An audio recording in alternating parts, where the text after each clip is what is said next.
ओम नमः शिवाय। जय श्री हरि विष्णु जी। नमस्कार दोस्तों, आप सभी का आपके अपने यूट्यूब चैनल आसान राह में हार्दिक स्वागत है। मैं हूं अपर्णा।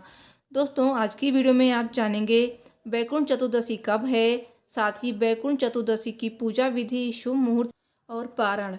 क्योंकि व्रत में पारण का बहुत ही महत्व होता है और पारण के बिना हमारा व्रत पूर्ण नहीं होता है। और कथाएं।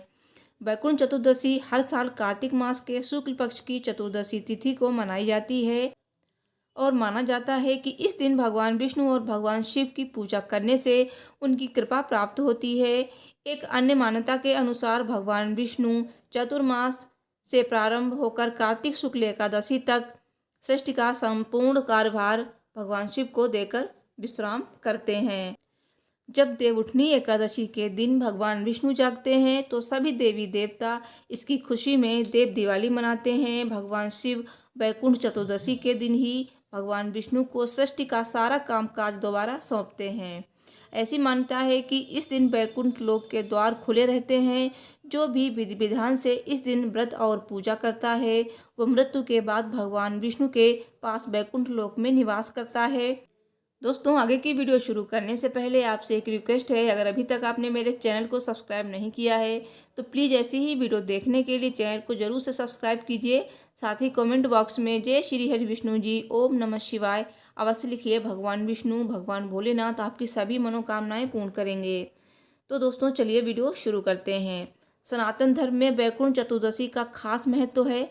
मान्यता है कि जो भी वैकुंठ चतुर्दशी के दिन विधि विधान से पूजा अर्चना करता है उसे भगवान विष्णु और शिव जी की विशेष कृपा प्राप्त होती है।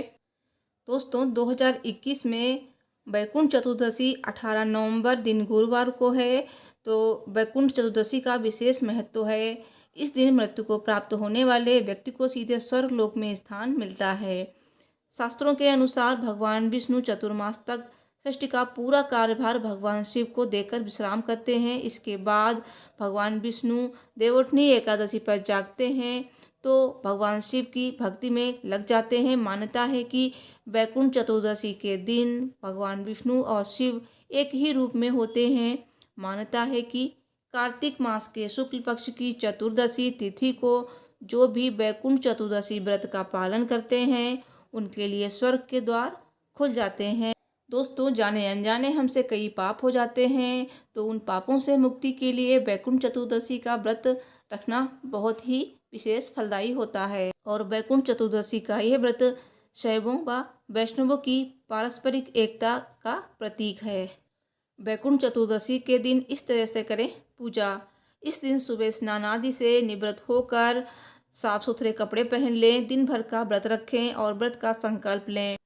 रात में भगवान विष्णु की पूजा 108 कमल पुष्पों से करें।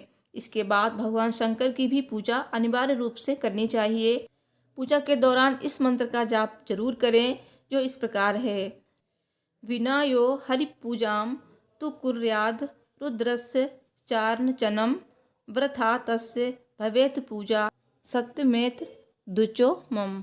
इस पूरे दिन भगवान विष्णु और भगवान शिव के नाम का उच्चारण करें, मंत्रों का जाप करें। भगवान विष्णु को पीला प्रसाद अर्पित करें और भगवान भोलेनाथ को सफ़ेद मिठाई का भोग लगाएं। मंत्रों के जाप करें, साथ ही कथा का श्रवण करें और अंत में आरती अवश्य करें। दोस्तों, वैकुंठ चतुर्दशी के दिन भगवान विष्णु की 1000 कमल पुष्पों से भी पूजा कर सकते हैं। जो लोग ऐसा करते हैं उनके परिवार को वैकुंठ धाम में स्थान प्राप्त होता है। महाभारत काल में भी भगवान श्री कृष्ण ने युद्ध में मारे गए योद्धाओं का श्राद्ध वैकुंठ चतुर्दशी के दिन ही कराया था। इसलिए इस दिन श्राद्ध और तर्पण करना भी अत्यंत श्रेष्ठ माना गया है। वैकुंठ चतुर्दशी के दिन वैकुंठ धाम केवल सद्गुणी दिव्य पुरुष या सत्कर्म करने वाले जातकों को प्राप्त होता है। लेकिन श्रद्धापूर्वक रखा गया वैकुंठ चतुर्दशी का व्रत वैकुंठ धाम में स्थान दिलाता है। वैकुंठ चतुर्दशी व्रत की तिथि। चतुर्दशी तिथि आरंभ हो रही है 17 नवंबर 2021 बुधवार को प्रातः 9:50 से। चतुर्दशी तिथि समाप्त हो रही है 18 नवंबर 2021 गुरुवार को दोपहर 12 बजे। दोस्तों, वैकुंठ चतुर्दशी की कथाएं सुनने से 14,000 पापों से मुक्ति मिलती है। तो इस दिन आपको ये कथाएं अवश्य सुननी चाहिए। कथा सुनने से पहले कमेंट बॉक्स में भगवान भोलेनाथ की जय और भगवान विष्णु की जय अवश्य लिख दीजिए। भगवान भोलेनाथ, भगवान विष्णु जी आपकी सभी मनोकामनाएं जरूर पूरी करेंगे। तो चलिए कथा शुरू करते हैं। वैकुंठ चतुर्दशी की पौराणिक कथा के अनुसार एक बार की बात है, नारद जी पृथ्वी लोक से घूमकर वैकुंठ धाम पहुँचते हैं।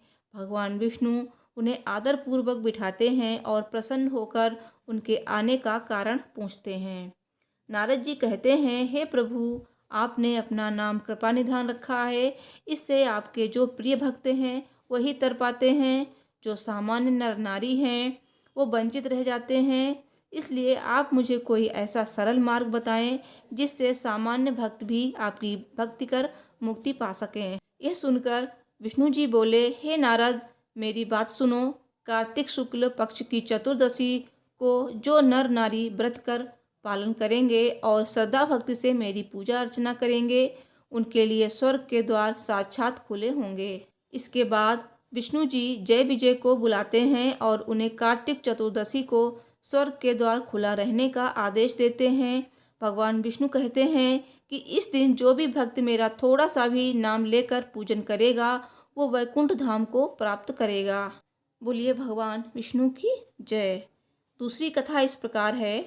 पौराणिक मतानुसार एक बार भगवान विष्णु देवाधिदेव महादेव का पूजन करने के लिए काशी आए।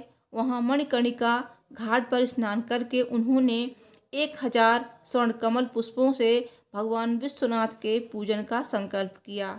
अभिषेक के बाद जब वे पूजन करने लगे तो शिव जी ने उनकी भक्ति की परीक्षा के उद्देश्य से एक कमल पुष्प कम कर दिया। भगवान श्री हरि को पूजन की पूर्ति के लिए 1000 कमल पुष्प चढ़ाने थे। एक पुष्प की कमी देखकर उन्होंने सोचा, मेरी आंखें भी तो कमल के समान ही हैं, मुझे कमल नयन और पुंडरीकाक्ष कहा जाता है। ये विचार कर भगवान विष्णु अपनी कमल समान आंख चढ़ाने को प्रस्तुत हुए। विष्णु जी की इस अगाध भक्ति से प्रसन्न होकर देवाधिदेव महादेव प्रकट होकर बोले, हे विष्णु, तुम्हारे समान संसार में कोई दूसरा मेरा भक्त नहीं है।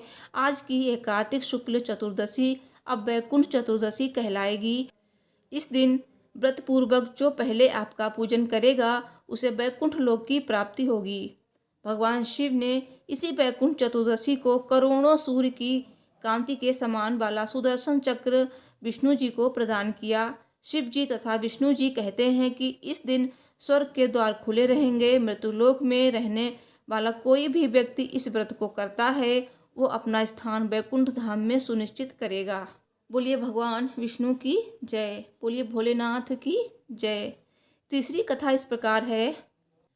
धनेश्वर नामक एक ब्राह्मण था जो बहुत ही बुरे काम करता था। उसके ऊपर कई पाप थे। एक दिन वो गोदावरी नदी में स्नान के लिए गया। उस दिन वैकुंठ चतुर्दशी थी। कई भक्तजन उस दिन पूजा अर्चना कर गोदावरी घाट पर आए थे। उस भीड़ में धनेश्वर भी उन सभी के साथ था। इस प्रकार उन श्रद्धालुओं के स्पर्श के कारण धनेश्वर को भी पुण्य मिला। जब उसकी मृत्यु हो गई तब उसे यमराज लेकर गए और नरक में भेज दिया। तब भगवान विष्णु ने कहा, ये बहुत पापी है, पर इसने वैकुंठ चतुर्दशी के दिन गोदावरी स्नान किया और श्रद्धालुओं के पुण्य के कारण इसके सभी पाप नष्ट हो गए, इसलिए इसे वैकुंठ धाम मिलेगा। अतः धनेश्वर को वैकुंठ धाम की प्राप्ति हुई। बोलिए भगवान विष्णु की जय। बोलिए भगवान भोलेनाथ की जय। दोस्तों, अब जानते हैं वैकुंठ चतुर्दशी व्रत का पारण कैसे करना चाहिए। दोस्तों, वैकुंठ चतुर्दशी व्रत के अगले दिन व्रत का पारण करना चाहिए और व्रत पारण में आपको अगले दिन भी भगवान भोलेनाथ और भगवान विष्णु की पूजा करनी चाहिए और किसी नदी या फिर गंगा तट पर 14 दीपक अवश्य जलाने चाहिए और ब्राह्मणों को भोजन कराकर दान दक्षिणा देनी चाहिए। साथ ही ज़रूरतमंद लोगों को या फिर गरीबों को दान अवश्य देना चाहिए।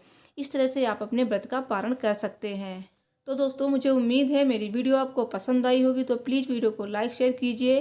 चैनल को सब्सक्राइब करना बिल्कुल मत भूलिए। मिलती हूँ नेक्स्ट वीडियो में। Thanks for watching. हर हर महादेव। जय माता दी। जय श्री लक्ष्मी नारायण जी।